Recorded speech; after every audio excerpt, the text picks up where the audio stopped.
ನಮ್ಮ ಜಿಲ್ಲೆಗೆ ಸಂಬಂಧಪಟ್ಟಂತೆ ಉಸ್ತುವಾರಿ ಸಚಿವರ ಬಗ್ಗೆ ಇವತ್ತು ನಾನು ಪತ್ರಿಕೆ ಹೇಳಿಕೆಯನ್ನು ಕೊಡ್ತಾ ಇದ್ದೇನೆ, ಮಾಧ್ಯಮದ ಹೇಳಿಕೆಯನ್ನು ಕೊಡ್ತಾ ಇದ್ದೇನೆ. ಬಂಧುಗಳೇ,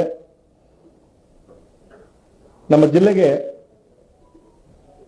ಮಾನ್ಯ ರಾಜಣ್ಣವ್ರನ್ನ ಉಸ್ತುವಾರಿಯನ್ನಾಗಿ ನೇಮಿಸಿ ಇನ್ನೊಂದು 2 ತಿಂಗಳು ಬಂದ್ರೆ 2 ವರ್ಷ ಹತ್ರ ಆಗ್ತಾ ಇದೆ. ಕಾಂಗ್ರೆಸ್ ಪಕ್ಷ ಹೈಕಮಾಂಡು ಇವ್ರ ಮೇಲೆ ಅಪಾರವಾದ ಭರವಸೆಯನ್ನು ಇಟ್ಟು ಈ ಜಿಲ್ಲೆಗೆ ಉಸ್ತುವಾರಿಯನ್ನಾಗಿ ನೇಮಿಸಿದ್ರು, ಒಬ್ಬ ನೇರ ನುಡಿಯ ನಾಯಕ ಅಂತ ಹೇಳಿ.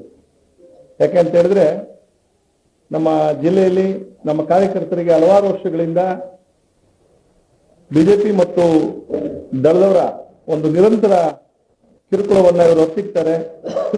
ಕಾರ್ಯಕರ್ತರ ಒಂದು ಭಾವನೆಗಳಿಗೆ ಸ್ಪಂದಿಸ್ತಾರೆ, ಅವರ ಬದುಕನ್ನ ಹಸನುಗೊಳಿಸ್ತಾರೆ ಅಂತೇಳಿ ನಾವು ಕೂಡ ನಂಬಿದ್ವಿ. ಅದರಲ್ಲೂ ಕೂಡ JDS-ನ ಒಂದು ಏನು ಇವರು ಹತ್ತಿಕ್ತಾರೆ, ಒಂದು ವಿರೋಧಿಸ್ತಾರೆ ಇವರು ಸತತವಾಗಿ. ಹಾಗಾಗಿ ನಮ್ಮ ಜಿಲ್ಲೆಗೆ ಸೂಕ್ತ ಇದ್ದಾರೆ ಅಂತೇಳಿ ನಾವೆಲ್ಲ ಭಾವಿಸಿದ್ವಿ. ಉದಾಹರಣೆಗೆ, ನಮ್ಮ ನೇರ ಇಲ್ಲಿ ನಮ್ಮ ಸಿಟಿಯಲ್ಲಿರುವಂತ DCC ಬ್ಯಾಂಕ್ ಆಗಲಿ, ಅಲ್ಲಿನ ಡೈರಿ ವಿಚಾರವಾಗಲಿ, ಇವತ್ತಿಗೂ ಕೂಡ JDS-ನವರ ಕಪಿಮುಷ್ಟಿಯಲ್ಲೇ ಇದೆ.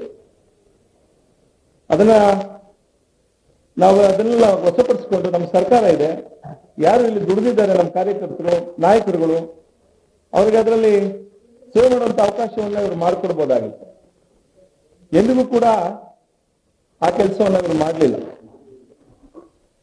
ಆಮೇಲೆ ಇವರು ಒಂದು ಕ್ಯಾಬಿನೆಟ್ ಸಚಿವರಾಗಿದ್ದುಕೊಂಡು ಮಾತೆತ್ತಿದ್ರೆ ಜಾತಿ ವಿಚಾರವನ್ನ ಮಾತಾಡ್ತಾರೆ.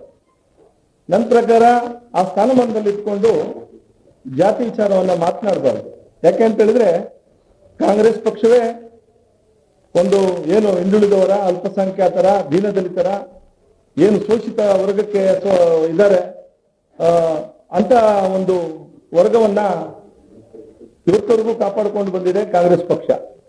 ಹಾಗಾಗಿ ಆ ಸ್ಥಾನದಲ್ಲಿ ಇದ್ದುಕೊಂಡು ಮಾತಾಡಿದ್ರೆ ನಾವು ST ಜನಾಂಗ, SC ಜನಾಂಗ, ಹಿಂದುಳಿದವರು ಅಂತ ಹೇಳಿ ಆ ಜನಾಂಗಕ್ಕೆ ಕೂಡ ಇವರು ಅವಾಗ ಅವಮಾನವನ್ನ ಉಂಟು ಮಾಡ್ತಾ ಇರ್ತಾರೆ.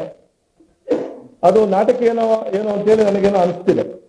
ದಯಮಾಡಿ ಇವ್ರನ್ನ ಈ ಉಸ್ತುವಾರಿ ಸ್ಥಾನದಿಂದ ತೆಗೆದಾಕಿ, ಅವಕಾಶ ಆದ್ರೆ ಇವರು ಸಚಿವ ಸ್ಥಾನದಿಂದಲೂ ತೆಗೆದ್ರೂ ಪರವಾಗಿಲ್ಲ. ಹಲವಾರು ಯುವಕರಿಗೆ ಚಾನ್ಸ್ ಸಿಗ್ತದೆ ಅಂತೇಳಿ ನನ್ನ ಭಾವನೆ. ಇನ್ನು ಮುಂದೆ ಈ ಪಕ್ಷದಲ್ಲಿ ಗೊಂದಲ ಉಂಟು ಮಾಡುವಂಥದ್ದು, ಪಾಪ ಮುಖ್ಯಮಂತ್ರಿಗಳು ಕೂಡ ಒಳ್ಳೆಯವರಿದ್ದಾರೆ, ಅವ್ರಿಗೆ ಉಪಮುಖ್ಯಮಂತ್ರಿಗಳಿಗೆ ತಂದಾಕುವಂತ ಕೆಲಸ ಮಾಡುವಂಥದ್ದು, ಇವೆಲ್ಲವೂ ಕೂಡ ಎಲ್ಲೋ ಪಕ್ಷ ಇದ್ರ ಕಡೆ ಗಮನ ಕೊಡಬೇಕು, ಇವ್ರ ಕಡೆ ಇವ್ರ ವಿರುದ್ಧವಾಗಿ ಕ್ರಮ ಜರುಗಿಸಬೇಕು ಅಂತೇಳಿ ನಾನು ಕೇಳ್ಕೊಳ್ತಾ ಇದ್ದೀನಿ. ಅದು ನಾವು ನೋಡ್ತಿದ್ವಿ, ತಿದ್ಕೋತಾರ ಅಂತ ನೋಡ್ತಾ ಇದ್ವಿ. ತಿದ್ದು ಲಕ್ಷಣ ಕಾಣಲಿಲ್ಲ. ನಾವೇ ಸ್ವಲ್ಪ ತಿದ್ಬಿಡೋಣ ಅಂತೇಳಿ ಆ ಕಡೆ ಇಳಿದಿದ್ವಿ. ಯಾಕೆ ಅಂತ ಹೇಳಿದ್ರೆ, ನಾನು ಇಲ್ಲೊಬ್ಬ ಡೆಪ್ಯೂಟೆಂಟ್, ನಮ್ಮ ಕಾರ್ಯಕರ್ತರಿದ್ದಾರೆ, ನಿಗಮ ಮಂಡಳಿ ಮತ್ತು ಸಣ್ಣದು ಇದ್ದಾವೆ ಇಲ್ಲಿ ನಮ್ಮ ಹಾಸನಕ್ಕೆ ಸಂಬಂಧಪಟ್ಟಂಗೆ. 5 ಸಲ ಕೊಟ್ಟಿದ್ದೀನಿ ಮನುಷ್ಯನಿಗೆ, ತಿರುಗೂ ಕೂಡ ಅದನ್ನ ನೋಡ್ತಾ ಇದೆ. ಇಲ್ಲಿವರೆಗೂ ಅದನ್ನ ನಿಯೋಜನೆ ಮಾಡಲಿಲ್ಲ ಕಾರ್ಯಕರ್ತರಿಗೆ. ಎಷ್ಟು ಅಂತ ನಾವು ಸಹಿಸಿಕೊಳ್ಳೋದು ಇವರಿಗೆ. ಹಾಗಾಗಿ ಹೈಕಮಾಂಡ್ ಮಟ್ಟಕ್ಕೂ ಇದನ್ನ ಗಮನಕ್ಕೆ ತಂದಿದ್ದೀವಿ.